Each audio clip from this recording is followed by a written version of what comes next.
Line up, you fucking nerds. Who wants a shot at the champ? They bring the heat. Francis Ngannou is the hardest puncher in the history of fighting. They bring the knowledge. If you think this fight is going 5 rounds, you are out of your mind. They bring you the picks. The dog is getting it done in this one. We deliver every single week. We're bringing the heat, ladies and gentlemen. The money line. Don't miss it on the MMA Experts channel each week. The Money Line. We are live. We're doing a Tuesday edition, but we're back. Valentine's Day for you savages out there. AJ with Mike Finch. My brother, how you feeling, bro? Good. I feel the love in the air today. Yeah, Valentine's Day, celebrating with wifey. Took her out to the Comedy Store last night, which was super fun. Had a great time. We were supposed to see Tim Dillon. You're a Tim Dillon fan? I know who he is. He's funny, but I haven't gotten in there and really watched any of his stand-up before. Tim Dillon's seen him on great. Rogan though. Yeah, great. He's out with COVID, bro. He got really? fucking COVID. I'm literally at the Comedy Store. Oh shit. And we're in line, and they're like, "Oh, hey, by the way, headliner's out with COVID." We're like, "Ah, shit," you know. So damn. We still had a lot of fun though, man. How was the other guys on the come up? Any savage comedians? Yeah, absolutely. Oh my god, I'm gonna start butchering names and shit. The lineup was pretty good too. Like a couple people where I've been like, I saw you on this Netflix show. Oh, I've seen this, so they don't fuck around at the Comedy Store. The lineup is legit for sure. I know like tonight, Gabriel Iglesias is playing in the main room. And, they don't play around at the Comedy Store. Yeah. It's every on the wall when you walk through the Comedy Store, it's literally every great comedian ever. I don't think there's one left out. I'm talking George Carlin, Richard Pryor. I mean, all the way back and all the way till present, they've got everybody on the walls at the Comedy Store because all the best comedians have been there. So very cool. Pretty crazy. It took me till 2023 to finally go to the fucking Comedy Store. You never went before? Never. No. Oh, and I'm a big comedy fan. Yeah. Shout out to Dave Chappelle and Joe Rogan on my shirt. I wore this shirt you right now. It's canceled. Done. It's over. I wore this shirt today because this card is a joke. No, I'm just kidding. Come on. Just joking. Yeah, I get it. I had a lot of fun, AJ. Happy Valentine's Day, buddy. Glad I got to hang out with AJ DeVito on Valentine's Day. Listen, what better fucking way to spend it than breaking down fist fights? You know what I'm saying? Let's go. I gotta say, I disagree. I don't think this card is the worst card of all time. I definitely have seen much worse. And I actually, Mike, am very excited for this main event. Andrade stepping in for Santos has me so excited because the question marks we'll get into the card. I'm not gonna break down this main event yet, but there's some good questions that I got. So big things coming. I'm excited as hell. I want to bring some of these chats up. Card is weak. Listen, I think that it's fun, though. The fights are going to be good. I saw this comment right here. Where is it? No name value, but banger fights. That's what I'm expecting. I think we're going to see good fights, enjoyable matchups. But, yeah, it's not like the big name cards. We get spoiled with 284's main few, and then you see this one. You're like, what is this garbage? But it's going to be good. It's going to be good. I think there are some fun matchups, like, Hernandez and Jim Miller comes to mind. I mean, a couple of them where they were hard for me to pick. Those are always fun to watch, right? And the UFC does a really good job at making matchups like that. I think the problem with this card is the lack of name value. The co-main event is Jordan Wright. You know what I'm saying? Yeah. This is brutal. This is we're a little light on the top side of this card. You know what I'm saying? Yeah, there's no real co-main event. I'll agree with that.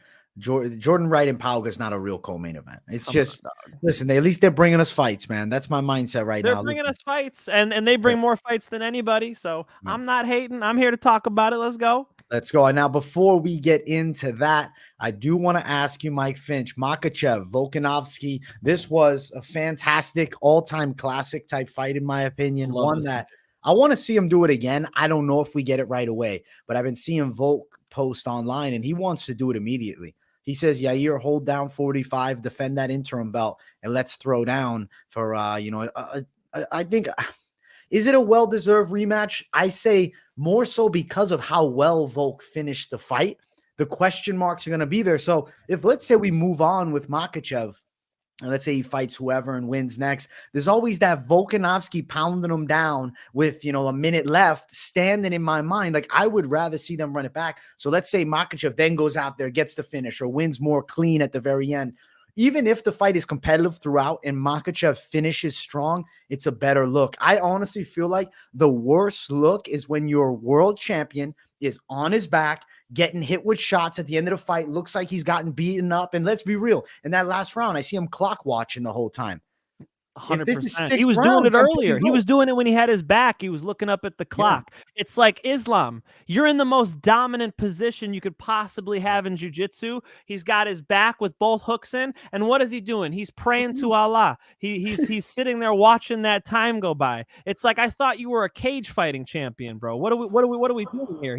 He's just burning the clock, AJ. It's 100% right. And you hit the nail on the head with the ending of the fight too. You got the 145 champ dropping you, getting on top of you, dropping bombs down. This is not the look of the number one fighter on earth, sort of hanging on to guard. And you heard what he said at the post-fight press conference. He was like, I just thought I could lose this round because I won 3 or 4 of the other ones. You heard before the fight Javier Mendez say, it is so hard to win a round against Islam Makhachev. It looked like those two were neck and neck. It looks like if that fight kept going, I mean, it's the same way Nate Diaz sort of finished that Conor McGregor fight, the last one, where Nate started kind of winning as it was going on. It is the same thing. It's like, if we saw 6 and 7 and, rounds kept going, Volk ain't getting tired, AJ. No. Volk does not slow down, dude. One of the big things these Dagestanis do is they get on top of people, they wear them the fuck out, and they make them want to quit. None of those things happen to Volkanovski. No, Volkanovski is one of the toughest human beings on planet Earth. No quit in him. He finishes the fight and he's hardly breathing. It's like he could go 10 rounds. This is a guy that's made to go unlimited rounds. He'd be ready for another one. I feel like Makhachev, he did what he, had to do to get the contest victory, the decision win on the cards. But like I saw an Instagram post, if you put these two in the forest with one another, they'd pick Volkanovski to be the one that walks out alive. I'm like, hey, how that fight went, who knows? Different, situation would be a fucking, no rounds fight. Who the hell knows? But I would like to see them do it again. Too many question marks. I think Makhachev getting beaten up in that last round. But here comes this question to you, Mike Finch. Let's say they fight again. And let's say it's just as close as this one and Makhachev edges out a split decision that's even closer, right? Let's say the fight, he finishes on his back, not only in the freaking, 5th round. Let's say he ends up losing the 4th and then people are up and that. So then Volkanovski now, as not a legit win, but a great finish against Makhachev, it hurts that lightweight champ. Like, I guess I'm a little bit concerned, right? Is if they did do the rematch and let's say Makhachev even wins again, if it's extremely close, does that hurt the, allure of this Dagestan fighter who seems unbeatable? It already did. It already did. 100%. He looks human. Worse, though. He looks so human. He looked very human to me. I think it gave a lot of people inspiration. Like, oh, okay. So if you actually just try to wrestle him, you remember when Islam had to go to the Whizzer and kind of had to defend a takedown? It's like people forget he's been taken down by Arman Sarukian. He's been taken down before, right? You can wrestle with Islam. I know everybody's got it fresh in their head. Khabib saying that, that Islam's a better wrestler than him. In the cage, it's not playing out that way. Maybe at AKA, maybe in Dagestan on the wrestling mats when nobody's watching. But in that cage, the double legs of Khabib and that onslaught pressure, we don't really see that from Islam. Islam does not try that many takedowns, and he seems to be vulnerable to be taken down. 2 things we've never seen from Khabib. So, yeah, I think, honestly, Volkanovski's a bad matchup, and if they fought again, that shit would be close, you know? And Volkanovski can probably take away from this fight, hey, maybe I should try to take this motherfucker down. I feel like if Volk was on offense and it's Islam defending takedowns, Islam's even more tired, The IV thing has been fun. I don't know if you saw the accusation from Dan Hooker that there was an IV, and then Team Islam is saying no, there wasn't. They had to get his blood drawn. There's this rumor about a bad weight cut that Islam thought he would have more time to recover from the weight cut, but because of when the time they were fighting was, I don't know, noon or 1 p.m. or whatever in Australia, he didn't get to bounce back all the way. I don't know. All I know is that was a damn good fight. I've watched it twice. I scored it both times the same exact way.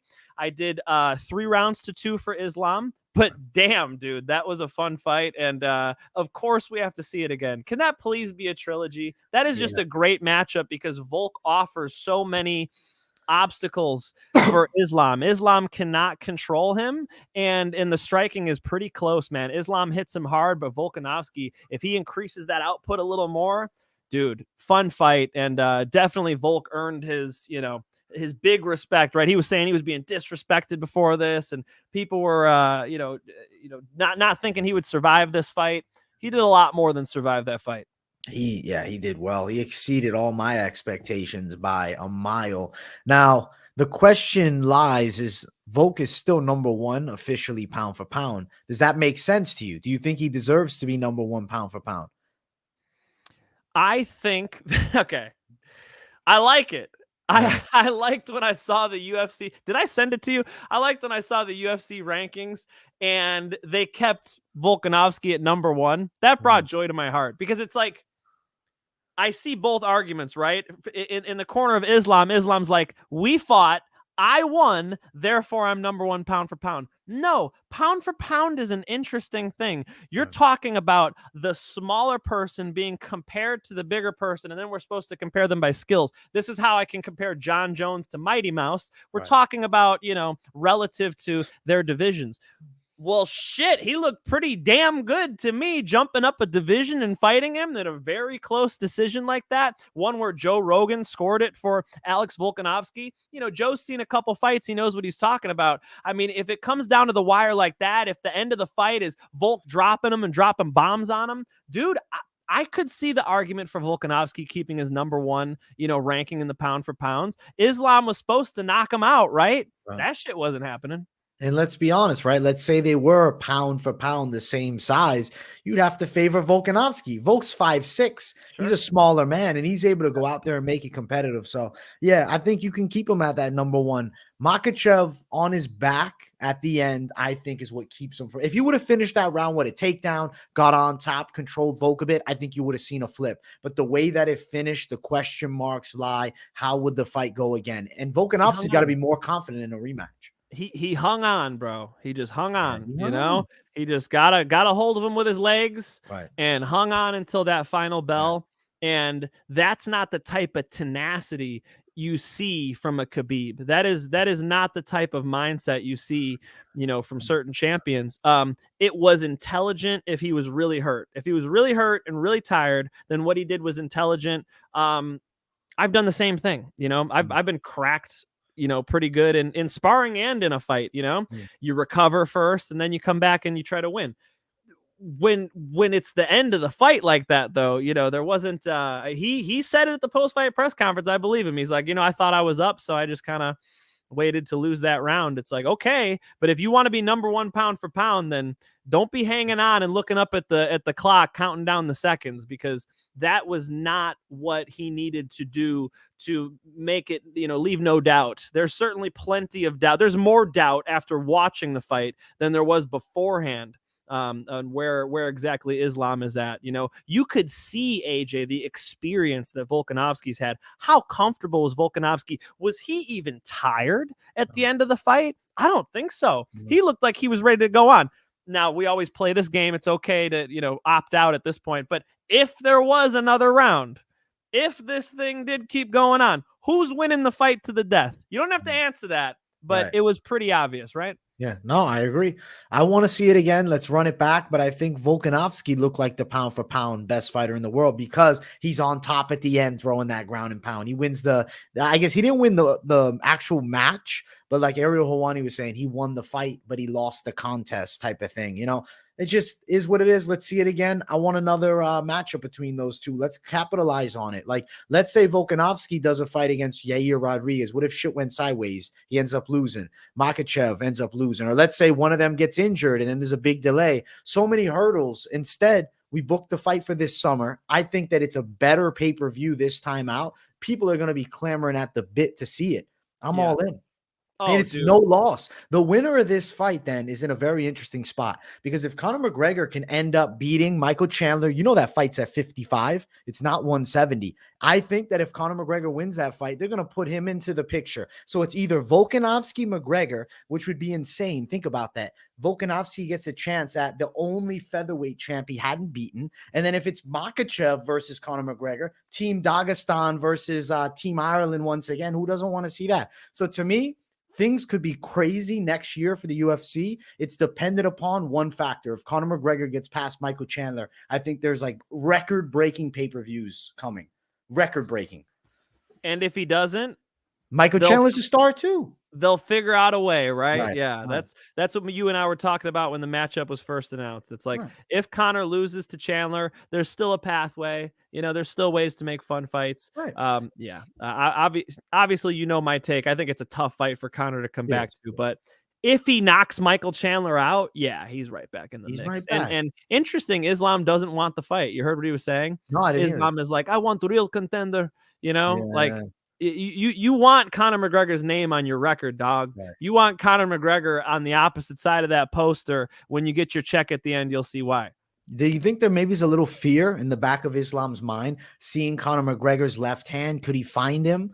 Does he worry? What if this guy, because can you imagine he got slept by Conor McGregor, the stain that would be on him all through Russia? Come on. It's possible. I would still pick Islam, but I would say Islam, though, would be the pick. Like, come on. I can't. Come on. Of course. I'd pick, I don't want to hate on Conor. I almost go too hard because I see a lot of, there are a lot of people who are kind of casual MMA fans who like really rip on Conor. And when I see that, I'm like, they don't understand how good he was. Like there's a short window where Conor was arguably the best fighter in the world. The window is probably back a few years, at this point, I think that, it's pretty obvious that it's going to take a lot for Conor to regain that type of movement, that type of timing, where he was at in his career when he was out there, knocking out Poirier, beating up Dennis Seaver, knocking out Jose Aldo. That was a different guy. I think 2023 Conor is going to have some trouble against Islam Makhachev, to say the least. We'll see. We'll see what happens. I don't know. I hope that some magic. Yeah, we need good for us. Our show numbers are gonna go like this if he starts knocking people the fuck out. If Conor McGregor's in, we're probably getting 10,000 views on. Come on, tell your friends. Let's go. Show up because it's good for the sport. A high tide rises all boats. I like that. I agree with that, bro. Now, real quick, co-main event. Yair Rodriguez looked awesome. He looked great out there. Yair Rodriguez, his whole game is involved. He's got submissions. He's got striking. He broke Josh Emmett with those body kicks, man. And then Josh, you could tell, he's like, I've never seen a guy kick like this.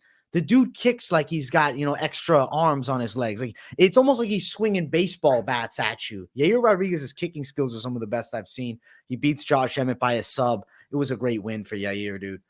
Dude, did he look good or what, man? Good. I mean, that one played out even more dominantly than I thought. Obviously, I picked Yair, but damn, he smoked Emmett. I mean, Emmett could not get anything done. No. And he invests so well from a distance. It's like he's able to smack your legs, your body, your head. You don't really know what's coming, and you're always kind of tense, approaching him because he could do anything. You don't know if he's going to jump, if he's going to spin. Very unpredictable, and coming into his prime too, AJ. I mean, I think the best is yet to come for Yair Rodriguez, and that's saying something. How many UFC fights does he have? A lot, a lot. And finally now you're seeing him come to like an athletic prime too. So he's a real tough matchup for Volkanovski. I know everybody's going to pick Volk after that Islam performance, but apples and oranges, because Yair Rodriguez is a totally different type of problem. That's a really cool fight, man. I like that fight a lot, man. Now this one here, can we say it? Jack Della Maddalena looks like the striking prospect to watch right now. I feel like there's so many good matchups on the horizon for him. There's killers at welterweight towards like that top 6, but I already think that he's skill set wise in that top 10, like back end maybe. I would put him next versus Michel Pereira. That's what I've said. I love that fight. His hands are better. They are. I think he knocks Pereira out, dude. I think he breaks him. Yeah, his hands are better than Michel Pereira. Jack has this style that it reminds me of Pat Curran, how like tight and disciplined he is, but then he also bites. He also comes forward, right? If you look at the way he got that knockout, he actually missed the 1-2 he threw, but he got all that real estate and he just took it, right? He threw the 1-2, he got his opponent to float, and what did he do? He just closed that distance. Boom, boom. He's putting punches on him again, knocked him the fuck out. That was really impressive. His IQ is there. He was patient. Like when you come out there and you're getting that long stance and the explosiveness on the other side, Jack had to really, really be cautious, but he did. He like really fought smart to me, man. So I'm wondering how good his fight IQ is. So far, so good, man. I'm gonna keep betting on Jack Della because he keeps delivering, and the sky's the limit for him. I just got done training my guy Kevin, and he was questioning like, well, you think he's as good as people say? I think so. I think he's got the goods, man. He's got crazy. It's not even so much that he has this like crazy power. He's just so precise. He finds the target so fucking well. He had Randy Brown almost flying outside of the octagon when he hit him with that shot. Like, I love Madalena's style. He's a southpaw, which is a big advantage, I think. I see him as a guy that does well at the top. So many fun fights. Imagine him, Kevin Holland. Imagine him, Jorge Masvidal. Imagine even him and Wonderboy, down the line. Maybe that's the fight. He's the guy who sleeps Wonderboy, maybe. I don't know. We'll see. Those are all fun fights. It's such a different style. Him and Wonderboy are like polar opposites, right?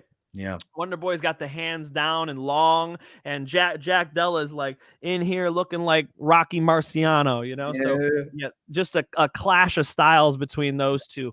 I like Jack Della in the little cage, that big cage. It took him a second to get going. These guys are moving on him, and he's really got to be patient and mind his P's and Q's and kind of walk them down. God, he took that real estate so nicely though. But I'm just saying in a small cage too, even more so a lean to Jack Della, just the way the styles work, right?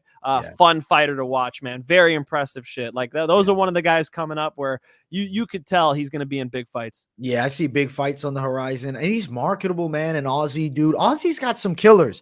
Something I've learned about these Australians is the freaking will. I mean, you've seen it with Robert Whittaker and Yoel Romero going to war back, several years, but you see it with Volkanovski. I think Jack Della Maddalena, another good example. Fucking even Tafa. I mean, he's coming along. He's finding his shots well. The way he slept Porter was like, all right, he's finding his range, man. He hits so hard. He's like the second coming of Mark Hunt at this point. As long as he can defend a couple takedowns, it seems like he's gotten a little bit more confident in his skills, and also like his footwork looked better. Before I thought he was a little flatter. We'll see, man. I think the sky's the limit with him. He could be like a Tuivasa type level, like a top 10. These fat Samoans can throw punches, AJ. Dude. They summon the ancestors behind these shots, man. They are able to turn their hips and put people out. I don't know what they got in their hands, bone density. I don't know what we're talking about, but something physiologically is going on, because the percentage of heavyweight Samoans who could just turn their hips and knock somebody out, it's much higher than the average, right? So interesting stuff. And they're known for good chins too. That helps. You got some offense, you got some defense. That helps. So second coming of Mark Hunt. I mean, he's going to have to, like, Mark Hunt, although his record was atrocious, if you look at that like Bigfoot fight again, like he learned how to wrestle. He learned the MMA game eventually, know. I just wonder what the well-roundedness of Tafa is. I haven't seen enough evidence yet. I wouldn't even put him up there with a Tai Tuivasa yet. No. We'll see. Yeah, good card. 284 brought the heat. It's time to get into it, man. We got to talk UFC Vegas 69. Let's start it off with our first fight on the card. It's Juan Camilo Ronderos versus Clayton Carpenter. Man, I just feel like Carpenter's got the advantage in this matchup here. I think he's a little bit quicker than Ronderos. Ronderos also was just absolutely worked by David Dvorak in the last one, and he's not an active fighter. Ronderos in the past, 4 years? So since 2019, that's when he made his debut in February of 2019. He's only 4-1. That Dvorak fight was in 2021, and he took a layoff before then and a layoff after. He's having a lot of time off. I don't know. Carpenter's very active. The momentum obviously favoring him. I think he's going to be a little bit quicker, and I think he can find a submission on the floor, man. I think he can get the back of Ronderos. Maybe not as quick as Dvorak could, but at some point. Yeah, and he tapped to a one-armed choke, dude. Yeah, it's like when somebody has only one arm, right, locked up, you could take your two arms and grab the damn thing, right, and try to pull it off. Ronderos didn't even try to do that. What he did is he was out there striking, didn't look dangerous striking at all. Then shoots on Dvorak. Dvorak like jacks up an underhook and takes his back. I believe that's what happened. And I do remember this. He had the one hand pinched here, and he was trying to defend his neck with the other hand. So Dvorak wraps that neck up like a gift. Now you have this hand here. Instead of, before you tap, right, do whatever you can to get out of the choke. He could have let that go to try to pull that hand out, right? That's what a intelligent grappler would do. Ronderos just submits. So it's like, if you're tapping, in my opinion, early, right, or at least without going through the fundamental checklist you would go through as like a blue belt, that's showing me some serious problems, especially when you're in there with somebody like Carpenter, who can definitely take him down and grapple. And even on the feet, like Carpenter likes to throw a lot of left hooks and right hooks. You know, it seems like maybe a little bit counterable, but Ronderos isn't that dangerous, AJ. I am not impressed by your performance. Give me Clay, Carpenter, and I guess we got to take a submission. That's what I'm thinking, man. I think we got to go sub on this one. The odds obviously are wide towards Clayton. He's minus 275. Camilo's plus 250 as the dog. I like submission win for Carpenter. It's plus 350, and I think it's really live. Yeah, I think so. I mean, what's the money line? The money line is wide towards Carpenter. Minus 275 is the best you'll find, but it's more like minus 300 range. All right. Yeah, I like some bets better than that. That's a little too wide. Yeah, I'm not really seeing a lot of good submission defense from Ronderos. I would have to dig really hard before I ended up putting my own money on the submission prop. But man, if it's part of a parlay, I wouldn't fault you for that. I think Carpenter's a much better fighter. Yeah, Carpenter the pick for me and you. I'm glad to hear it. I was pretty sure that you were going to go Carpenter with me on this one. I mean, come on. After that last fight from Ronderos, yeah, dude did. I think the best way to say it is he doesn't look dangerous, right? And if you're not dangerous, you toast. Yeah, I agree. We're going Carpenter for the win. The more dangerous man gets it done. Next one, AJ Fletcher versus Themba Gorimbo. I think it's an entertaining fight. My biggest quell about Fletcher is, man, if we could drop him a weight class. He's got short arms, man. He's got a 7-inch reach, but he's a good fighter. He's got good power. I like the boxing. I like the hooks. I like his wrestling too. He's a strong dude. He's pretty buff. Themba Gorimbo, when I saw the tape of him outside of the octagon, he's got some wrestling skills in his own right, but I don't think he doesn't have the ability to control a Fletcher. I'm looking at the stand-up, and he's kind of wild and reckless, you know, a little bit crazy his style. I see him off balance. I think AJ Fletcher can get to him with the hands. If he's taking him down too, ground and pound could be a factor. It wouldn't blow my mind if Fletcher got like an arm triangle or something like that. With those short, powerful arms, I feel like he's got a nasty squeeze. But I'm going to say, I feel like I could think a ground and pound TKO possible, or even they're striking and Themba's getting a little bit too zealous and a little wild. Then he gets caught, man. I'm going AJ Fletcher to win, and I'm going inside distance. I'll say knockout. Damn, AJ Fletcher, only 25 years old. It's always weird for me to see when somebody's born in like 1997. I'm like, what? It's fucking... How old am I, AJ? What the fuck is going on? Yeah, I'm trying to find his reach because you've been hating on his reach the whole time. 67 inches. Yeah, a little short. Right? And he's up against 76-inch reach. Right? Got you. So a little bit of difference there. Yeah, he has to close the distance. He's just a better mixed martial arts fighter. I think he can get on top in this fight. He could even win it by strike and just being a little more disciplined, you know, get Gorimbo kind of throwing wild and getting Gorimbo a little off balance, sort of vulnerable when he's throwing shots, and AJ Fletcher seems less vulnerable to me. I do think Fletcher probably stretches this thing out to the cards. I'll think decision in this one, but you know, I could see that head and arm choke you're talking about. I mean, you know, so far Gorimbo has the so decision loss and a knockout loss, and okay, he's got a submission loss too. I did not see that. So okay, so he's been submitted and he's been knocked out. I did not see that previously. I didn't see those fights. As far as what I've seen from him, he's a little green, a little wild. I think Fletcher's more polished. Fletcher's maybe a little more dangerous on the feet. And then, if he takes him down, that should be the icing on the cake. I think this one will probably go all three. I'll go Fletcher. I like it, bro. Yeah, I think Fletcher to win. I'm high confidence on him. I think he's the superior fighter, man, to Gorimbo at this point. He's more schooled, and I think he's got an athleticism edge too. His power is real. He's got a matchup in front of him where I think he can actually show some of those skills off. I mean, he's a good fighter. The Contender Series performance was good, but they throw Matt Selmasberger. That's just not a fucking good matchup for him. Selmasberger is a fucking junkyard tough fight. Dog. Right. This Exactly is more right. of a step back. And then even Angelusa, that's a dangerous Thai boxer, a dude who hits with power and takes a shot. I just see Gorimbo as honestly, like a little bit of holes in the game. I think Semmelsberger and Lusa can knock Gorimbo out. Agreed.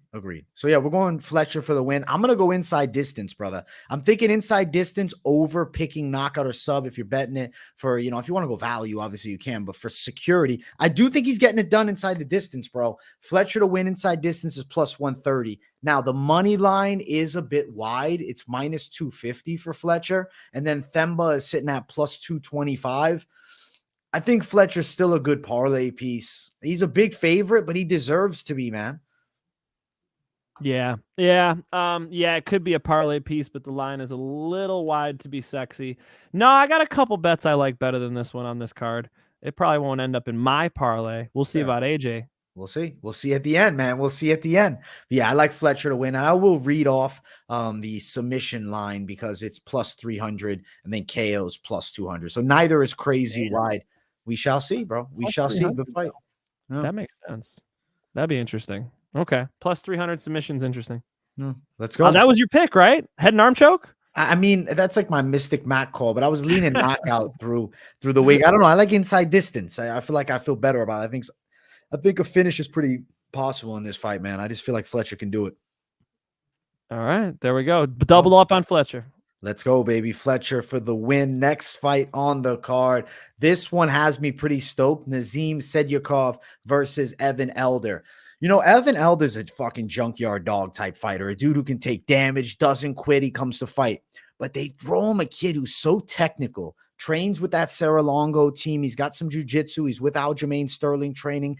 Those guys are fucking straight killers. I know Elder trains with Killcliff, so he's around savages too, but it seems like Sadykhov is a prospect that's like really getting a lot of emphasis on him. I really feel like he's got some tools, and I feel like the kickboxing advantage is real. Elder's one of those guys that hits with some power, and he's willing to take shots to land. I like the way he rips wide shots, closing the gap. But against Sadykhov, I think he's going to get countered up on the feet a bit, man. I'm going to pick Sadykhov to win. I think he's got an edge on him. Sadykhov should use his legs in this fight. If he's being active with his legs, set it up with the hands and then use his legs, he could probably chop down Evan Elder, throw a couple high kicks up there, and just use some movement and try to out kickbox him. Evan Elder wants this to be a dogfight. I mean, the more of a dogfight this is, the better he's going to do. He wants this thing to be a little wild. He wants this thing to be up and down. Evan Elder should look to grapple more in this fight. I could see a pathway for an Elder decision, but I'm going to go with the better kickboxer. And hopefully Aljo and all of them over there at Sarah Longo. I mean, Matt Serra, has been a jiu-jitsu competitor for 20 years. And, that's a very grappling heavy gym that they've had there. I mean, you go to Chris Weidman and all of the wrestling and the jiu-jitsu. So hopefully they've prepared him enough, right? You'd have to lean that. Give me Sadykhov. Close decision, probably gets taken down once or twice, but works his way back up and just is a significantly more technical kickboxer. That'll pay dividends. Yeah, I think Sadykhov for the win. What do you think in method of victory? I personally am going towards the KO side, but really, okay, a head kick. I'm thinking it could be like a body kick and then sets up some shots with the hands. I don't have the Mystic Mac on me right now, but I see Sadykhov winning. But as far as the exactly what he's gonna do, I don't know. I think they go all three, man. Elder is tough. I think he kicks Elder in the body, and Elder just kind of rearranges his liver right back where it was and keeps going. He's a freak, bro. He's a fucking freak, this guy, Elder. He's tough, and I respect his game. I like the fight against Parsons. There was no quit in him. but I just think Sadykhov has his number. So money line for Sadykhov. Honestly, it's not a bad tag. -175. Elder at +150. That's a very playable favorite. And it's a guy that I really think has the technical chops to win. Now, if you're going prop heavy, I don't love the knockout prop. It's +235. I don't know if Finch, if you like the decision prop, it's +225. I like money line. Now you got me wanting to pull up Elder. I'm trying to think who has finished Elder. Elder 7-1. Well, nobody. Yeah, no, he's tough, dude. No, I don't think he's getting him out of there. And then Sadykhov. I don't know. The name of the show is Moneyline. We go Moneyline generally. Interesting pick with the finish. If anybody's gonna finish this fight, it probably is Sadykhov KO, right? I mean, Elder submission would probably be my Hail Mary on the other side. So Sadykhov using his rear leg, yeah, could knock him out. That's a good point. Elder is durable enough for me to say decision. We did this the last card with Islam's teammate. Why am I forgetting his name now? Tuhugov. Thank you. Yeah, you guys were hating on me in the comment. It's not going to go to a decision. Yeah. Sure enough, it doesn't just go to a decision. He loses. Yeah. So, I think the opposition's tough here. I probably think we'll go all three. What'd you think about that decision, though, bro? Did you saw the fight? People didn't like it. I gotta let me actually. The prelims I skimmed through. The main card I've watched Volk and Islam multiple times. You watching it all day. The main card I've loved. So let me watch it and score it. I'll give you my honest opinion, bro. I scored it live. Yeah, and I 100% was certain Tuhugov deserved the decision. Yeah. And I'll tell you this, like if you go and watch, you're going to see this. You're going to see Elves Brenner is doing a lot of movement and throwing a lot of shots, but he's not landing where Tuhugov's sticking him with jabs, actually getting shots off. I'll be honest though, Tuhugov didn't look great. Tuhugov didn't look very good at all, but I feel like it was a clean W for him in that fight. So I'll just tell you that straight, man. All right. Yeah. I'll do my homework. Let me sit down with my pen and paper. Yeah, I've heard the same exact complaint from other people who scored it the same way you did, AJ. I mean, interesting. I think they got the main event right, but interesting if they fucked that one up. Yeah, let's go, brother. I agree. I think they fucked that one up. It was early. The people forgot about it. You know what I'm saying? That's it. They screwed him early because the line was crazy wide and everybody had Tuhugov in their parlays, dude. Everybody. Is AJ putting his tinfoil hat on? What are you trying to say, AJ? I'm saying maybe. Just maybe. Just maybe, bro. Just maybe. Let's get to this next fight. Not even in Vegas, bro. Do they even gamble in Australia? I got no comment. I got no comment, brother. I got no comment on this thing. Next fight. This one right here, though. I actually am very excited in the stylistic matchup. Ovince Preux, Philipe Lins. Mike, I was initially sitting on it, and I'm like, okay, I'm seeing a path where Lins looks to wrestle, pressure OSP, maybe tire him a bit, and work his striking from range. But then I'm like, dude, Lins has gotten to the UFC, and he's looked a lot worse physically. Outside of the UFC, he had a little more muscle tissue. He wasn't in the USADA testing pool. I'm not saying anything, but he wasn't in USADA. I see you making accusations out here, dog. I'm saying maybe. Enough so that I think OSP has a chance to win this fight. I'm picking OSP to pull this thing out. I think he's getting slept on. I know he's older, but if you look at OSP's recent fights, you're going to say, oh, but he had a shitty performance versus Shogun. All right. Forget about the Shogun fight just for a second, right? Besides the Shogun fight, Tanner Bozier, he lost in the second round by knockout. Lins got flatlined in 2 minutes. Yeah. Jamall Hill, champion of the world, lost. You can't knock him for that. He has a KO win over Alonzo Menafield. I know it's a while back. Split decision with Ben Rothwell. Nothing's jumping out the page telling me he's outclassed by Philipe Lins here, unless he's shot. Like, that's my thought. If he's actually to the point where he's beyond the time where we'll know, if he gets finished here, I think it's time to retire. But if we get an OSP that's decent, he can win it.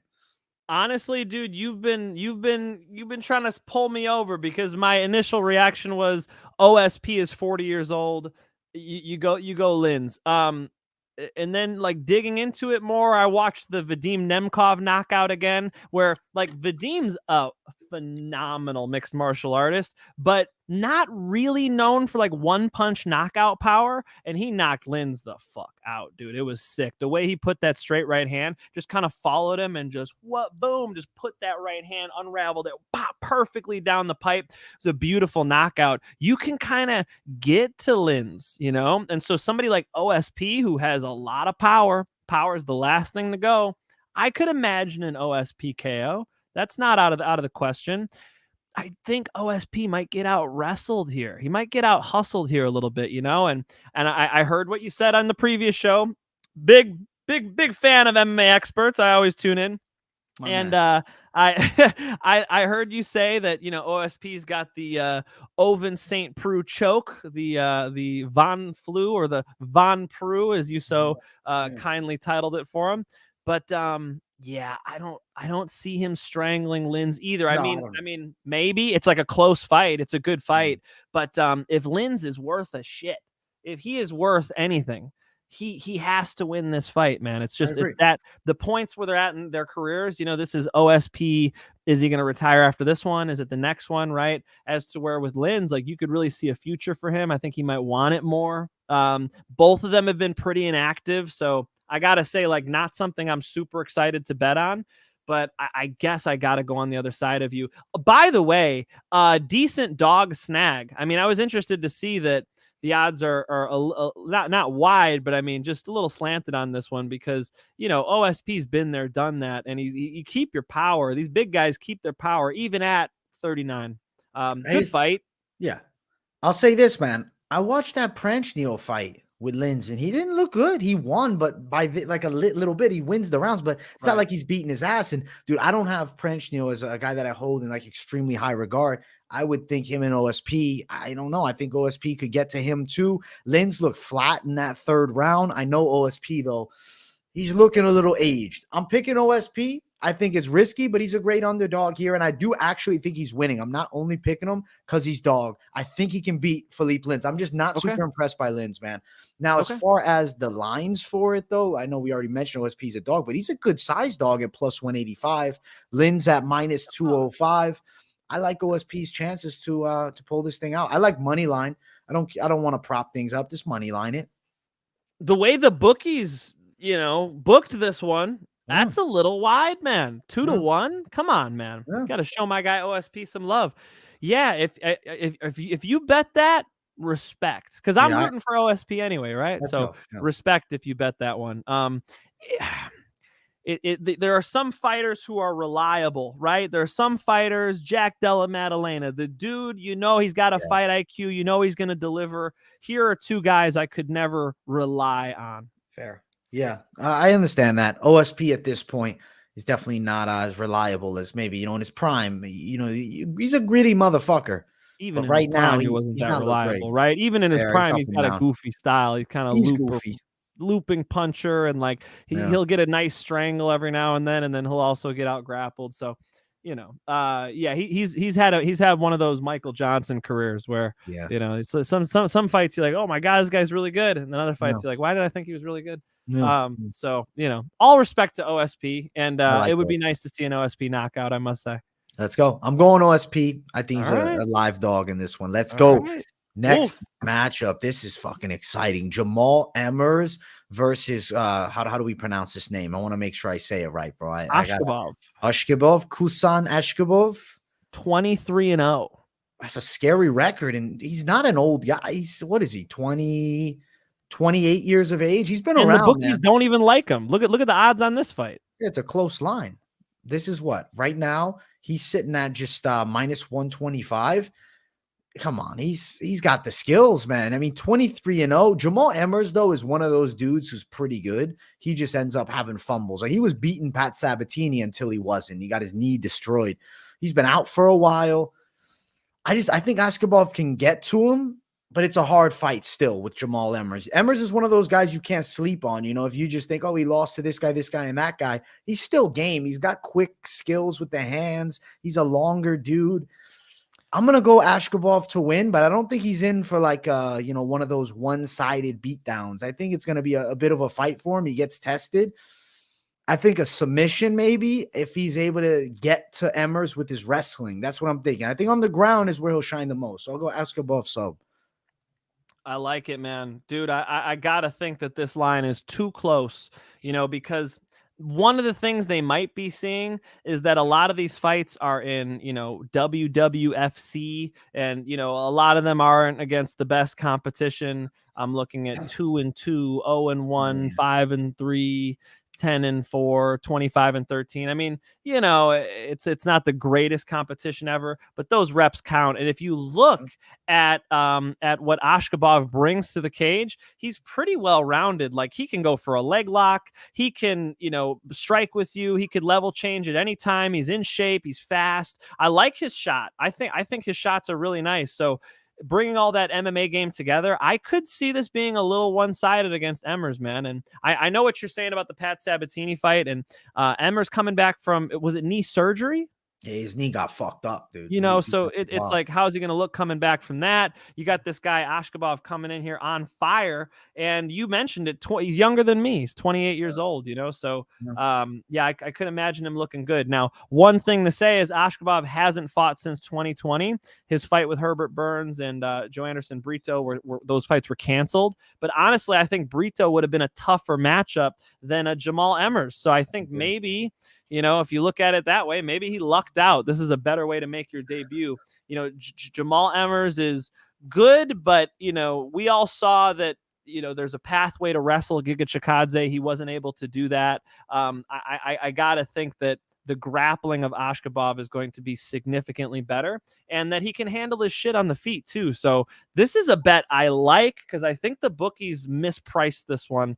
23-0 for a reason. I'll go Askhabov all day. As far as the finish goes, it will be finished. It will be hard to finish Jamall Emmers, but I think a submission, might be the right call, AJ. I like that. Plus 400 for that submission line too. And my man's got anaconda chokes, guillotine chokes, flying this. I mean, Askhabov can do it all. So, yeah, let's call an Askhabov submission. I'm with you. I like it, bro. Askhabov, the pick for both of us. I think he's a value bet type of favorite with the close money, and you can't hate that sub line. Are you kidding me? Plus 400 for submission against Emmers, a guy we've seen tap. I think Askhabov can get that thing, man. I like him here. Good fight, fun matchup. I think 24-0 is on the horizon after this weekend. It's damn impressive record. I mean, what do we got? I think in Bellator, is he 26-0, the champ from Ukraine? Yaroslav Amazov, the nicest guy in the world, by the way. The fucking nicest guy in the world. How dare I not know his name? Amazov, who, I think 26-0. I mean, how many in the whole sport can you count, right? There's Khabib's record, and there's only a handful of these guys. So here you got one with odds that don't make sense to us. So maybe consider taking a bite out of it. Let's go. Next fight on the card. It's Mayra Bueno Silva versus Lina Länsberg. You're looking at two people with different career trajectories at this point. Länsberg losing 3-0. She's about to be 41. Silva on a bit of a streak. Her last fight, that armbar over Stephanie Egger, is a good win, because Egger's a nasty grappler too. Yeah. The arm that was bars, impressive. Yeah. Bueno Silva's nasty with the arm bars, and I feel like Lina Länsberg's only path to victory is to get on top, and I don't see her getting beyond really a guard or half guard. I have a very hard time visualizing Lina Länsberg in the mount over a Bueno Silva, so she's going to be live to get submitted off the bottom. That being said, you got to respect Länsberg's durability. She's not a girl that's going out there easily getting finished. I think decision or sub as far as method of victory here, but I think it's a Bueno Silva win. She's also got the better stand-up. I think she'll touch up Länsberg on the feet. 100%, dude. Yeah, I think this will be dominant for Bueno Silva. Bueno Silva's tough too, man. Yeah. She's got a good mean face, and she'll get down, dude. She's more dangerous on the ground, and I like what you started with, the career trajectories. It's very important. Länsberg is past her prime, and Bueno Silva's coming into it. So absolutely, Bueno Silva all day. All day. I might have to sprinkle some dollars on it myself. Bueno Silva, the issue lies is she's an nasty wide favorite. Minus 415. Bueno Silva, Länsberg is plus 375. It's priced right. Yeah, it is though. Plus 250 for submission if you're looking to add a little spice to your play because she's a live submission threat. But decision wouldn't blow my mind. Länsberg's hard to put away. Daniel Baker, don't touch this one. Okay. All right. I hear you guys saying don't touch this one. Maybe it's because of the odds, right? Maybe it's because the odds are so wide. But I think it's appropriate. And this is, if you look on this whole card, if there's a mismatch, this might be it. Yeah, I think this is a mismatch. I think it would be more of like one of those wow type shock factors to see Länsberg win. If Länsberg pulled this off, I can't see it. Bueno Silva's getting better every fight. I think Länsberg, I could say the opposite. I mean, this is exactly how wide Khamzat was over Gilbert Burns, and Gilbert Burns is a lot more capable than Lina Länsberg, So, yeah, I think Bueno Silva's beating her ass, dude. Agreed. I like that. We're on the same side. Very confident. Yes, she's a wide favorite, but you might see that name in the parlays. Stick around for it at the end. Next fight on the card, Jim Miller versus Alexander Hernandez. Mike, listen, I'm picking Jim Miller. And this is my reasoning for that. Alexander Hernandez decided I want to be a 145er, got down to that weight class, made it, had a very tough in moments of, being very competitive with Billy Quarantillo, who's a good 45er. But let's be real. That's 8 weeks ago. He absorbed a shit ton of damage and got TKO'd in that fight. Now you're quickly turning around against Jim Miller, who's had the full training camp. Let's be honest. Hernandez is taking this fight on short notice. I feel like Jim Miller, he's found his flow striking a bit more. I feel like there's more punching power than we've ever seen from him. The jiu-jitsu is nasty. Circumstance-wise, I think Jim Miller can pull this out and maybe get a submission win over Hernandez. So I'm going to go with old man Jim Miller to pull this one down, man. He said he wants to fight at UFC 300 and keep that streak going of 100, 200, and 300. I'm going to say that he'll end up doing it, and I'm picking him to win this one. Dude, what is he? Is he 39 as well? I'm pulling it up right now. Let's see here. I think so. Yeah, 39 years old. Jim Miller and OSP. AJ is going shopping and he's bagging the oldies for you guys. What the fuck is going on? No, look for this one. For this one, it's another one where you're kind of pulling me over to the dark side, dude. As soon as I saw this matchup, my instant reaction was Hernandez. And then I'm thinking about it, and it's like 2 months ago, December, he got KO'd. That was in December. It's still winter. Why the hell is he fighting again? And coming in, he's filling in, right? Because it was Jim Miller had a different opponent. Yeah, Jim Miller, I'll pull up who he's supposed to fight. He was scheduled to face off with Gabriel Benitez. That's right. And now I will say this is a harder fight than Benitez. Yeah. But a different stylistic matchup. I mean, Benitez, I'll say this, he's a harder kicker than Alexander Hernandez, to say the least. He's more, I think, of a finishing threat on the feet. Hernandez is a well-rounded guy, and he comes to bang, but so much damage in that last fight to then turn around, and you decided I want to be a 45er. Now you're taking this fight at 55. Jim Miller, he fought Cowboy in his last fight. I know Cowboy over the hill. It was at 170. He didn't even have to cut no weight for that thing. I don't know. I think Jim Miller might be more fit to perform in this matchup and pull it out. And he's a very live underdog, dude. The odds are wide too. Jim Miller right now, he's sitting at plus 195. Wow. Yeah. And the great ape is only 30 years old. Man, what a tough pick for me. I'll just say this. There's a clear pathway for both of these guys. Jim Miller is a veteran. He's going to be very hard to deal with. He will submit you if you give him something, and he's been hitting harder in his older age for whatever reason. He's sitting down on his shots better. Alex Hernandez should win this fight. But given the circumstances, and I'll be honest, just given the fact that Jim Miller's the underdog, yes? Big dog. Plus 195, bro. Almost plus 200. I think it's mispriced, and so all right, fuck it. I'm going with AJ. This was a clear AJ convincing me. I'm gonna go with you. You made good points, and how could I dispute that? I'll just put this little asterisk over it. I am not personally going to bet on this fight because I could see Alex Hernandez being the better striker, being able to grapple enough with Jim Miller to hold off the submission ace that Jim Miller is. And Jim Miller at 39 probably shouldn't be beating an Alex Hernandez, but AJ, the circumstances, they're back up to 55. Jim Miller just fought Cowboy at, was it 170? So yeah, he fought at 170, yeah. He's going to be comfortable. And then Alex, having acclimated his body to 45, just deciding to take this on short notice makes no sense to me. Alex, do you need money, dog? Why are you doing this? Not knowing that makes me not want to bet on him. And then the odds the way they are, fuck it, AJ, you got me. We'll go Jim Miller, bro. Money line, Jim Miller would be the way to go. I don't really love any props. Let's not risk it on that. Hernandez to win is sitting at -220. Jim Miller, as I said, +195. I will read off submission. It's about +500. This is for Jim Miller, but I like money line better. That's my personal pick. That's where I'm going to stray. And we're going for it, man. Jim Miller to pull it off. Let's get it, bro. Let's go. Let's see what happens. Circumstances are what's giving him the win, I think, here. How did I just pick Jim Miller over Hernandez? I don't know. I could see it happening. Fun fight. This is one where I'm looking forward to it. I'm like, what is this going to look like? It'll be interesting. Let's see. Next fight on the card jumps us to the main card. It's William Knight versus Marcin Prachnio. Listen, William Knight is a freak of nature. He was 250 last time out. Now he's cutting down to 205. I'm not concerned at all. I saw his Instagram pic. He's shredded to the bone right now at like 221, I think he said. Cool. He takes his diet and training seriously. That's what he was saying. He's like, he offers coaching, actually. He's like a personal trainer, too. He's in incredible shape. He's a specimen of an athlete. Marcin Prachnio is not a guy that impresses me anywhere. I think he's outmatched in the power and the physical strength. His Muay Thai is not reliable enough for me. I think William Knight can put the hammer on him and get a knockout win and get some momentum back in his favor. I'm going William Knight by KO, Mike.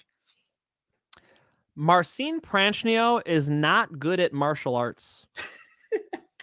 Mike Finch, bro. Hot take Mike Finch in the house. You know what I'm saying, bro? I mean, dig into his fights. He's just not – he doesn't have a base. There's no well to draw from, His techniques seem just to be plucked from different arts. He's got a right hand, and he's got a kick, and he's got this, and he's got that. But there's no real base and home to draw from. And in his head, he's not a wrestler, a karate guy, or whatever. Like, he just seems to sort of be out there winging it. And when times get tough and when people don't wilt to his physicality, he does bad. And who is more physical than William Knight? I mean, he's going to be a huge 205er. Yeah. He's going to come in that cage at 221 or whatever you just said, I'm sure. And that's going to be a big problem. And William Knight's just a very dangerous guy. So, yeah, we're going to go William Knight knockout all day.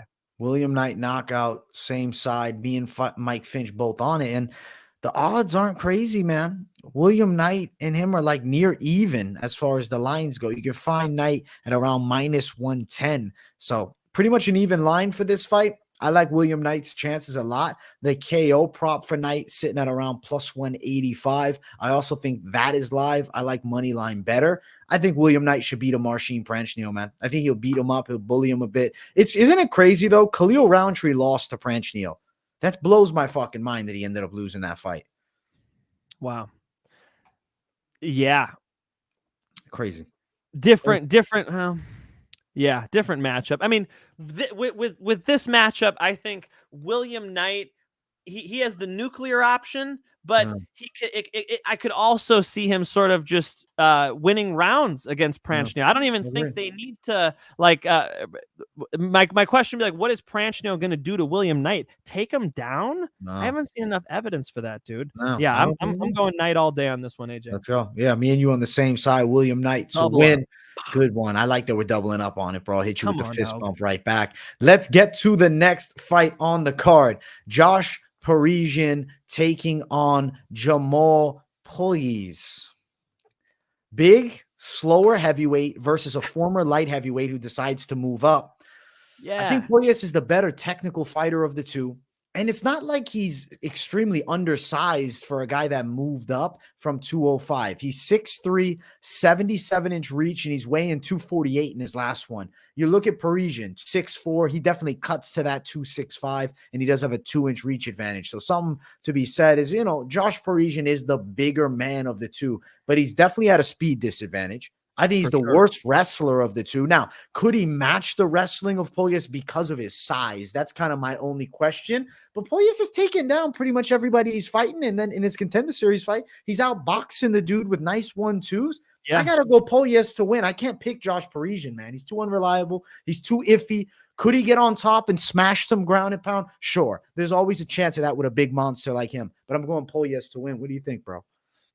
The way he beat down Alan Badeau, like, you know, the problem is going to be the wrestling, and I do think that this kid could do it. You know, I like that you said that he's got fast hands. You know, I haven't heard anybody else say that, but for whatever reason, but he's got. I mean, the way he's like relaxed and he can just whip shots out there, he might be twice as fast as Parisian. So he'll be very dangerous on the feet. And if you don't think Parisian can take him down, that gives me more confidence. I wanted to dig into that more, like watch more of Parisian's old fights and whatnot, because you know he ended up on top of Alan Badeau, and that was good for him. But I don't as long as he's not, if he's on top of Pogues, that's how he wins. And if he can't get there, I think he's getting fucked up. So yeah, I'll go Pogues, and I'll think that he gets it done with his hands, and if he can end up in the top position, great. But I don't even think he needs it, dude. Just box him. Just stand in front of Parisian and box him. He should be able to smack him up. Small cage. Those heavyweights are going to be right on top of each other. It's going to be hard to get out of the way. Yeah, I definitely. I would prefer to see the young prospect come on up. The heavyweight division needs it. They need it bad, man. Pogues, I think he should get it done, man. A loss to Parisian is your UFC level is not high at this point. Parisian is a scrappy motherfucker. He's fun to watch. But you look at that Alan Badeau fight, he's losing the first round, but Badeau gasses himself, punching himself out. Pogues is a guy that I think he'll conserve his tank well. He's patient. He finds openings, and unanimous decision. Pogues is where I'm at. As far as the odds, though, they are a little bit wide. Pogues is around minus 240. Parisian plus 200. I like Pogues' chances to win. Do I love him as a bet? I'll say no. He's still making his debut. Josh Parisian is a big human being. If he lands on the chin, don't tell me he can't win by knockout. Right. Yeah. Actually, probably the biggest factor for me is because it's his debut. You don't really know. Yeah.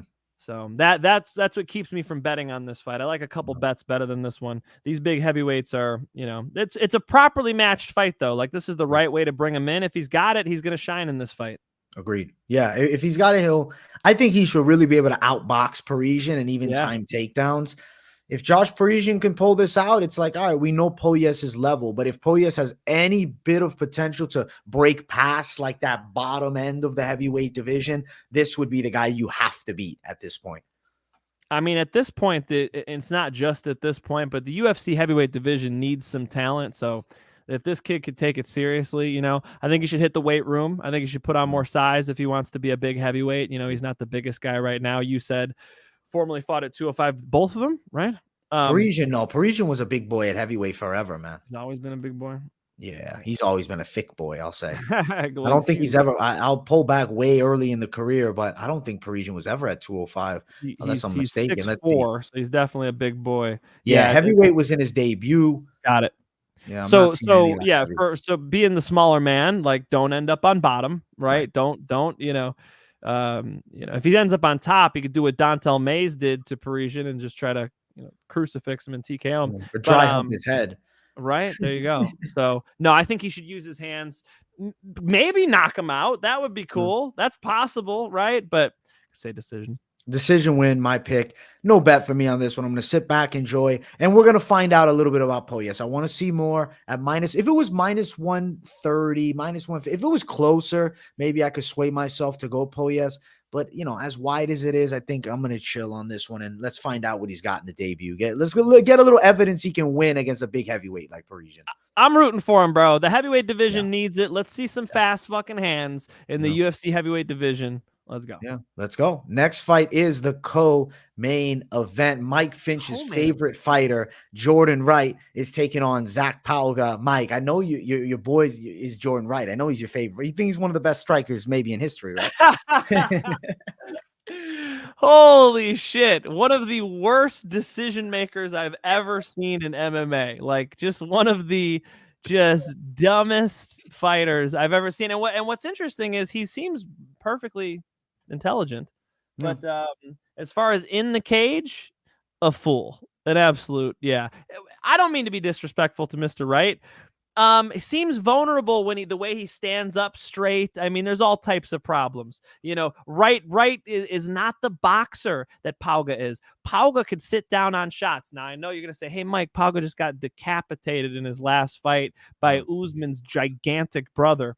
Right. Yes, but watch his other performances on the show and watch his previous fights. He's got hands, dude. He should be able to box up Wright. Am I right? Yeah, well, dude, I mean, Usman's brother is a fucking monster of a human that hits pretty fucking hard. If Jordan Wright was across from him, I don't think it would end any better. I think that it would be quicker. So I think Pauga's got this thing. I think he's going to get a knockout with the punches. I said this, Jordan Wright's only chance to win this fight is in the first 3 minutes. It's a body kick that stuns Pauga and then a crazy follow-up flurry to get himself a TKO. That body shot, though, is going to be everything. I don't think that happens. I think realistically, Pauga gets a KO. When Jordan Wright gets hit, he doesn't respond well. Like you can see, like he freaks out a little bit. He definitely's been knocked out a fair amount of times. I mean, pretty much every time you see him lose and he's getting knocked out. Against Dushko Todorovic, he had a great first round.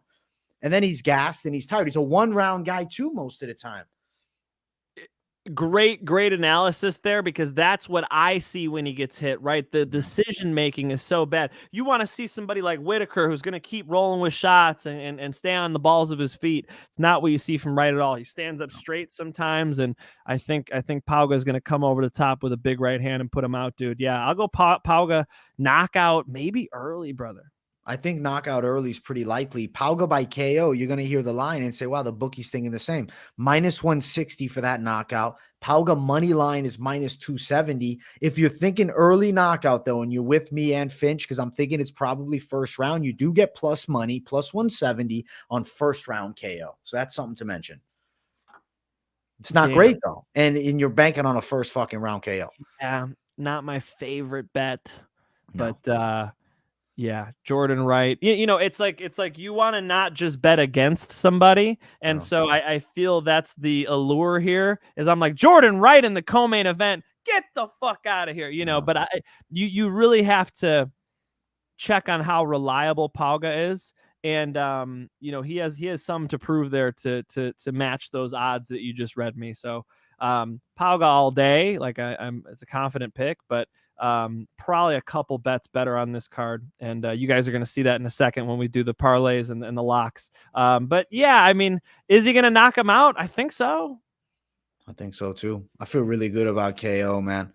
It's going to be a knockout. Pauga's getting his hand raised. He's winning the fight. It should be a fun fight. Looking forward to these two in the co-main event, and that leads us to our main event. For the people watching, run those likes up. Make sure you smash it. If you are new to the channel, make sure to subscribe. Turn those post notifications on. Moneyline. It's normally Moneyline Mondays. I know today's a Tuesday. We did it Tuesday. It's Mike Finch had a beautiful date night at the comedy club last night, or the comedy store rather. So we pushed it back a day because we wanted to give you guys, the full breakdown. And he's got a beautiful Dave Chappelle shirt on. Make sure you're subscribing. Come on, people. Come on, ladies and gentlemen. Yeah, of course. Me and wifey had fun. Happy Valentine's Day out there to all of you single fight fans. Go find a beautiful woman who deserves your attention, okay? And treat her right, and your life will be wonderful like mine, all right? Happy Valentine's Day. That's my fucking advice. Mike Finch with the beautiful advice for you guys. All right, let's get into this main event. It's Jessica Andrade who steps in on 1 week's notice to fight Erin Blanchfield off straight out of Dagestan. I'm telling you, bro, she's adopted. Stop. Bro, she's from Dagestan. What are you talking about? Listen, bro, I'm going Blanchfield, Mike. Damn. Jessica Andrade is, listen, I'm looking at it like this, okay? It's short notice. It's also a girl who I think wrestling-wise is going to be a problem for her. You look back, Valentina Shevchenko had success taking down Andrade and controlling her.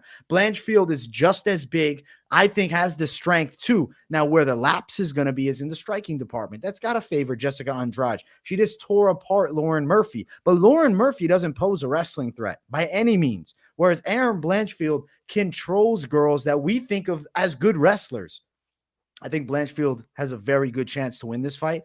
I think she'll do ground and pound work from the top. I think a finish is possible for Blanchfield here from the top position, man. And I think if she goes out there and controls Andrade and really beats on her the way that I'm kind of seeing it as a real possibility, like the division's on notice. They're like, oh shit, this girl's next up. She's 23, dude.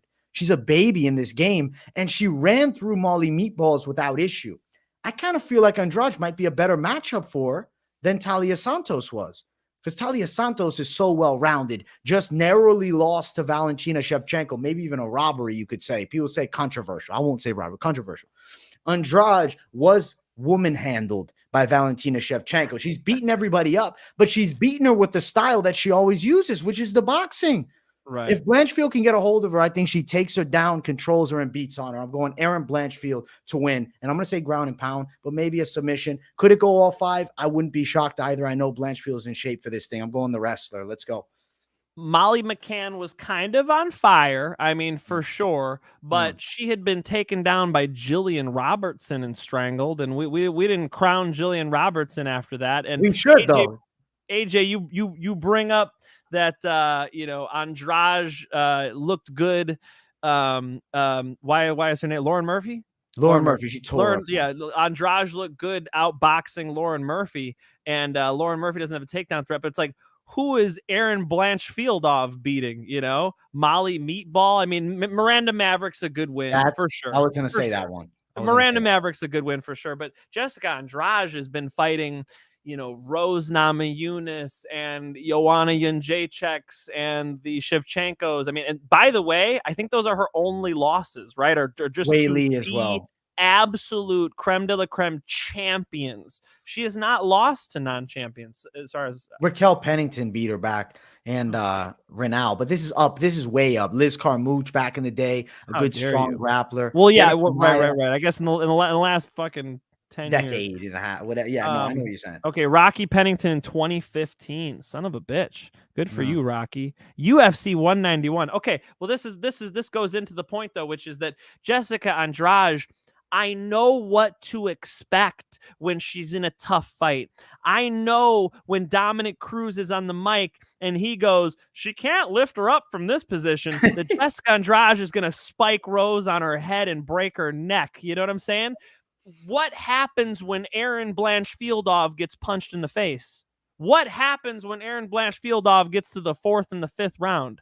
We've got no idea. She's a baby. We have no idea. So am I going to go out on a limb, right, and have these intangibles where I don't know how she responds? No, I'm going to go to the woman who's proven it time and time again, who looked in ridiculous shape, physically, mentally, just in her prime in her last fight. And it's a different matchup. And I don't like how she took it on short notice. Erin Blanchfield had more time, but you could flip that on its head and say she was preparing for a striker in Talia Santos. And this is just at least a different type of matchup here, where the very short, compact boxer, Talia Santos, much different style. And so, Blanchfield is going to have to make some corrections too. Dude, it's a tough pick. I'm going to go on the other side of you, though. And the reason why is because of the proven track record and that I know what she's going to look like over 5 rounds versus the intangibles of Blanchfield. Can I make one more point? And it's actually to help you. Shevchenko beat her ass on the ground. So there is a pathway. And if Erin Blanchfield is really, if she's really that woman, you know what I'm saying? She has a pathway to win this fight pretty dominantly. Is she going to? I'm just interested to see when she gets stuffed once or twice, eats a nice little left hook, eats a little uppercut, when that beak of a nose starts bleeding, you know what I'm saying? I'm interested to see how she responds. I'll learn a lot from that. In her first main event, in her first big fight against a veteran who just looked great, I'm not picking her. I'll go Andrade. Oh, maybe over 5 rounds, by the way. Andrade takes it. Listen, man, Blanchfield is a black belt in jiu-jitsu at 23, bro. She's a freak specimen. I'm telling you, I think we got underrated right now on the line. I think I think she's like that next up. I think she's a title challenger. I'm also going to say this, bro. She's born in New Jersey, lives in New York. They don't fucking quit out there, my friend. The heart's real. Come on, bro. She's going to be bleeding. She's going to keep coming. I'll be honest, dude. I think Blanchfield right in this fight is Andrade's worst matchup. This is a fuck up for Jessica Andrade. You got to be overlooking her to take the fight in a week's notice. You're not properly training for this girl. She's underestimating her. She's going to get taken down and pulverized, and people are going to say, no fucking way. This girl's straight out of Dagestan. I'm telling you, bro. I feel good about Blanchfield. I think the people are like totally sleeping on her. Dagestan, New Jersey. Bro, she looks good. I'm not sleeping. Am I sleeping? I feel like I watched that The Molly people are McCann sleeping. fight with my eyes peeled, wide open, and I'm like, okay, she took down a girl who could not wrestle with high schoolers I wrestle with over here. Molly Meatball would get fucked up by Duda. Duda, I'm gonna send this to Duda. She's a high school wrestling champion. She would take Molly Meatball and turn her into some spaghetti. Duda would whoop her ass, okay? In a wrestling match or a Meatball cage can't fight? wrestle, AJ. But listen, I'm not comparing it just to Molly. I'm telling you, Blanchfield can wrestle, though. She's the she truth. can beat you up. Like the way that she beat Molly Meatballs, can we agree on this point? Is how she should have beat Molly Meatballs. It was a fucking embarrassment. She made her look like an amateur on the mat. And I agree that Molly Meatballs is no world tier wrestler, but the way Blanchfield bullied her on the floor is what you'd expect from someone with her skills on the mat. And I feel like she's gonna get a hold of Andrade. And people are going to be surprised at how fucking good she is, man. I think she's nasty. And I also see she right now is sitting at what line, brother? She's sitting at plus 145 as an underdog against a girl coming in on a week's notice who trained for a striker. And in my opinion, is underestimating her. I don't think Andrade is expecting the ground skills. She thinks, she beat Molly Meatballs. I think she's going to get beaten up, man. I think people are going to say, no fucking way. No fucking way, Mike. I'm going for it. I'm going Blanchfield. I feel great about it. I respect that, and if Blanchfield wins, I'll learn a lot for sure. I want to see what she does with a real veteran striker, with a woman who could really make this competitive. If she runs through her, I mean, that would be super cool. I would like it. I think it's good for the weight class. Yeah, hell yeah, they need it. What are they gonna do? Keep Andrade up there all the time? do you think Andrade looked better than she ever has in her last fight? I thought she did, bro. She looked great. She looked great as always. She looked great as always. I think Andrade made a mistake taking this fight. Why is she going to take this fight when she's got the title shot at 115? She's taking it because she looks at Blanchfield as a good payday, maybe a bit of a layup, and the UFC's giving her extra cash for this short notice. But I don't think she knows what she's getting into, man. I think Blanchfield is very live here, man. And I think she's going to put her name out there. And people are going to say, no fucking way. 23, this might be the future champ. Donnie, Blanche Madoff, MMA Jesus, Erin the Eagle, Blanchfield. Mr. D, facts, Erin on feet is awkward and slow, but her wrestling is good, but she got to watch out for subs. Apparently, she's dope with the subs too, brother. And it depends who she got it from, bro. But she's training with Renzo Gracie. Like, I don't know. That's a nasty academy. So, like, I'm just like, New York, there's killers on the map there. So I'm thinking, like, she's not one of these bullshit black belts. You know what I'm saying? Like, I think she's actually that good. And the fact that she's 23, I'm like, dude, she's got the specialty, man. Valentine's Day and Erin has AJ in his face. Hey, listen, let her know, AJ. Girls, let her know, bro. We love them from Jersey, dude. Come on, champ. Thank you for the dono, Patty Mills, my man. Couple more I had here. Actually, Donnie dropped in with a good one. Who give her this black belt? Yeah, I can tell you the name of the guy. It was, he's talking about Poirier, right? Who give him black belt, brother? You don't deserve this. I actually saw Poirier teach a technique at UFC Gym Huntington Beach here. I was wondering the same shit. I'm like, damn, Dustin, like that was not the best description of this tech. What was it? A guillotine or rear naked choke? I just remember him kind of stumbling through it. Like, damn, Dustin, there is higher level jiu-jitsu. And not to shit on Justin. I love Dustin Poirier. Big shout out Dustin Poirier. But got to say it like it is. Yeah, Renzo Gracie, that team over there, that's where John Danaher came from. John Danaher is a Renzo Gracie black belt who then created this leg lock system and just so happens to train all of the best grapplers to ever compete in jiu-jitsu. And they're all the best in the world. So if she's mixed in with that group, that's really nice. If she's just at Renzo Gracie's without that, she's at least around a ton of black belts, and it's still a good thing. So yes, Renzo Gracie Jiu-Jitsu, very high level gym. The blue basement, the famous blue basement, very high level stuff over there. My old coach Justin Hamilton stopped by, and he was telling me how impressed he was. Sort of got him started with reinventing his own leg lock game. So yeah, if she's training with those savages, she's got 2023 jiu-jitsu. That's powerful. That's powerful. It could be better than Andrade's. Let's see what she could do to Andrade, AJ. If she can control her and dominate her the way Shevchenko did, we're going to be looking at something special. But I think her striking is suspect, and I'm wondering who's going to be on the case and what detective is going to really get to the bottom of that quiz. I think it depends. Let's see if Andrade can stop the takedown. Lino, I think that she's outsized by a lot here too. I think Blanchfield's got the shot, man. I think it's a good matchup for it. And the fact that Andrade is not specifically training for her style of bullying wrestling and absolute dominance from the top. Let's go, bro. I'm so excited for this fight. I see you're pumped for this fight. That's why people shitting on this card. I'm like, dude, I really like this fight. I'm a fan of Andrade and I'm a fan of Blanchfield. So I get to see two of my favorite females fight right now. Blanchfield, I doubted her in the past, Mike. You know I doubted her in the past. And I said it. I said, I'm not fucking doubting this girl again. I'm digging into her more and I'm looking at the fucking credentials. And it's like, this girl right here is a fucking monsoon. She's dangerous. Patty Mills, good question. Is this a title eliminator? If it's the main event, I hope so. Right. If Blanchfield wins, you have a win over Andrade, who's beat every girl. Yeah, dude.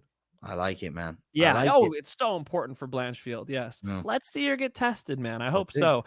By the way, I was going to pick Talia Santos over Blanchfield as well. Fair. I'm not breaking that one down. That one I didn't do the film study on. I didn't do the stuff. I'm not going to give a pick. I'm giving them out for free. My man, Mike Finch, the man. It's always free, of course, ladies and gentlemen. Yes. All right, you ready to break down some locks and parlays? Let's talk the locks, bro.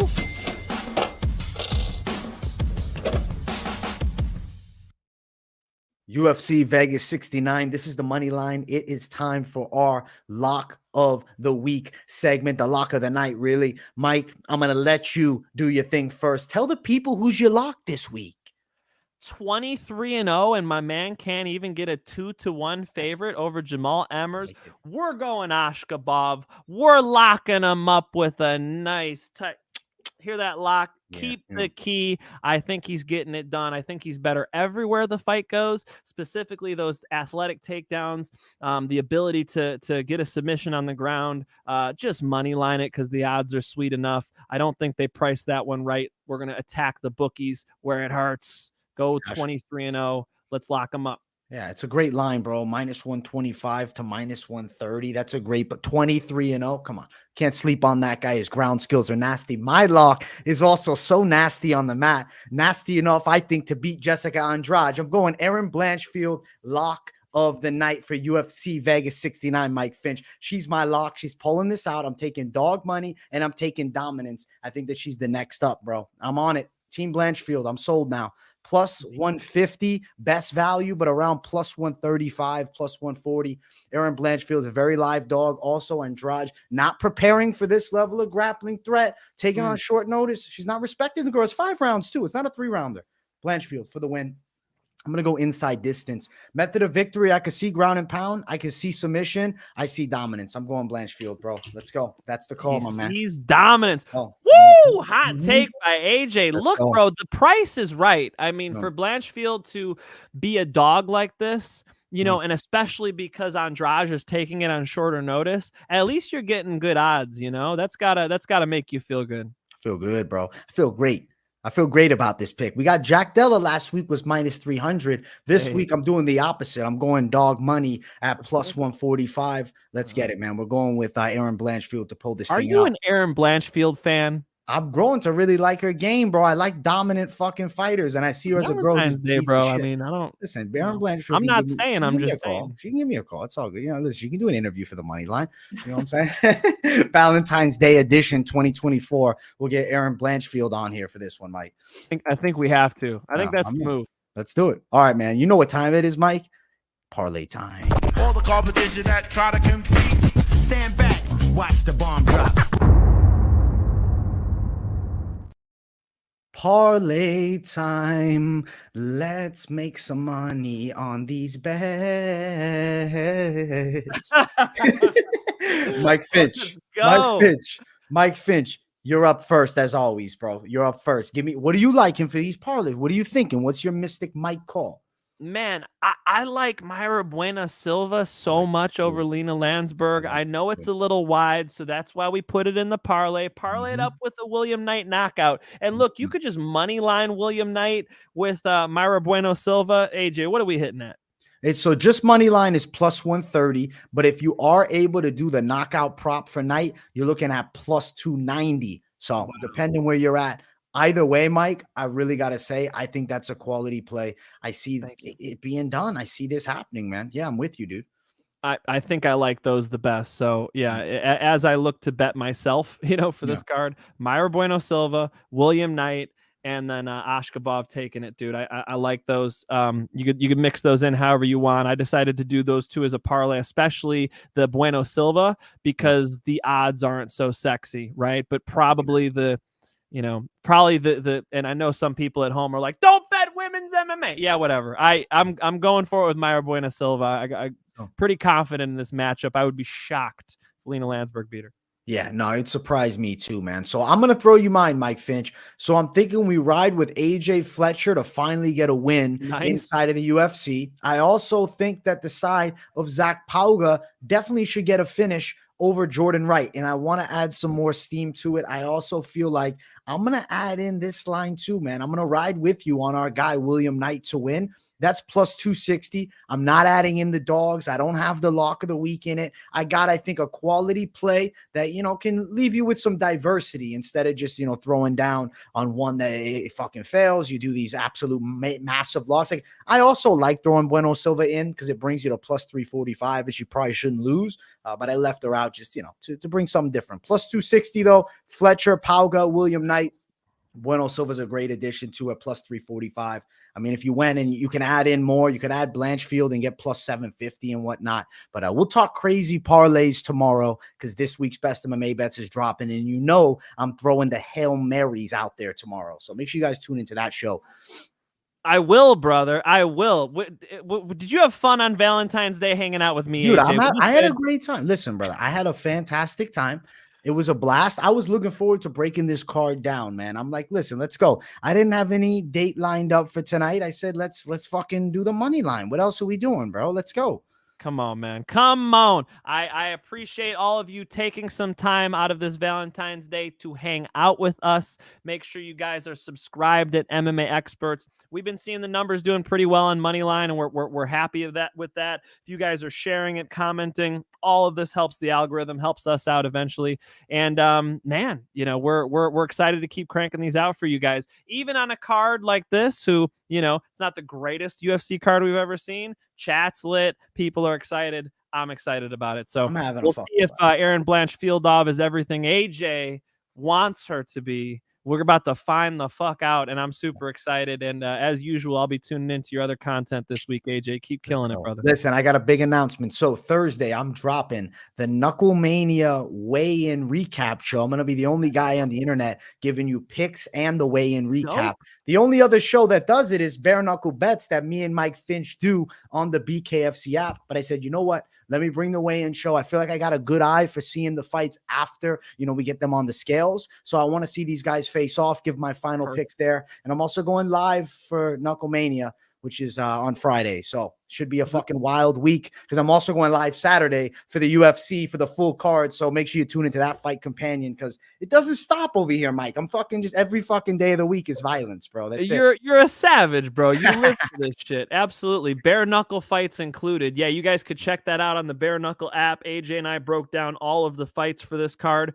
And I will tune in, dude. I got to hear your weigh-in recap, of course. So. Pink Floyd, best Valentine's ever. Wow, thank you. Appreciate you guys tuning in. Much love from Huntington Beach and, of course, from Florida on this Valentine's Day. Enjoy yourselves. Be safe out there. Tell somebody you love them.